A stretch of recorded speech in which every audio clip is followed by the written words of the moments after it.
This is the Lockpicker 1969, and welcome to my channel, and welcome to this next episode of the Locksport 3D printing series. Today I thought I'd cover Disc Detainer Trays, some that I found on Thingiverse. There's approximately 6 of them that I found using different search terms. I have 5 to share with you today, and I will provide a picture of what the other one is later in the video, as it was a very massive pinning tray that would take up the entire base of the printer to print. Anyway, ones that I really enjoyed and liked was this pinning tray here. It seemed like it offered a lot of versatility. I want to point out that on this particular tray and the next one I'm going to show you, they do have these slots down the tray that you can actually use this as a regular pinning tray as well. So you can get kind of a dual purpose out of this one. Now, there is an upgrade to this tray, or a different version of this tray. I want to point out also that these are really thin. They're relatively quick prints. This one is a little bit thicker than that, but it does offer more discs, but a little less of the area to store miscellaneous parts in. But it does also have the slots to put the pins in if you wanted to use this as a pinning tray as well.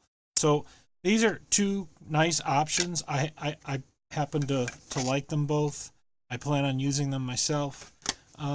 This next one is very specialized for the Abloy Classic.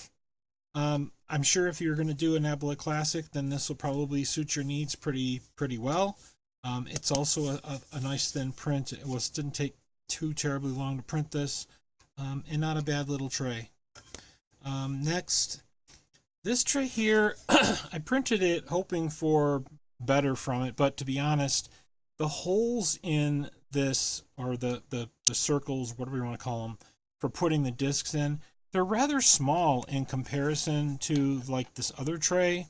And I would imagine even if you could fit the disc in there, it might be not so much fun getting it back out again. So I can't really recommend this tray unless you wanted to rescale it to make it a bit larger, which would obviously make the holes a bit bigger for putting the discs in. But anyway, the last tray I want to show you, this one here, it's a very nice, it's hollow, but it's a very nice thick tray with these little storage areas for parts and so forth that are quite deep, actually. So this is kind of a cool little tray. It does handle 24 discs, so not bad. And on this print, I noticed later that it did have the cutouts for gluing. For example, you could glue like a button cell type magnet in there, and it would then stick to metal surfaces and so forth if you had something like that where you wanted something to make sure this tray didn't go flying off of somewhere. But anyway, just an idea. That about covers these trays. There weren't a whole lot of options, at least on Thingiverse, to choose from. I didn't go looking everywhere else for them, but I figured this had a pretty decent representation of what's on there. Anyhow, I will show in a moment the other tray that I did not print. It literally would take up the entire print bed to print this, but it did serve as a dual purpose disc detainer and pinning tray for multiple locks. So if that's your thing and you want to do that large of a print build, hey, knock yourself out.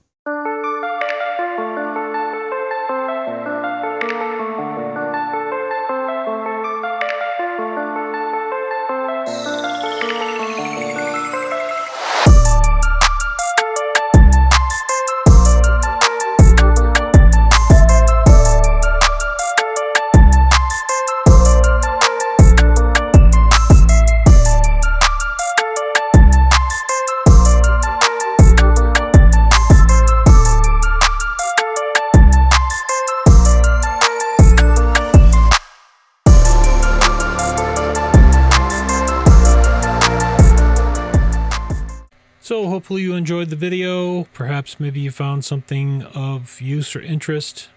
But I want to thank you for watching. As always, if you are a subscriber, thank you. If you are not yet a subscriber, please hit that subscribe button, turn on notifications and all, and hit like on the video. And thank you for watching.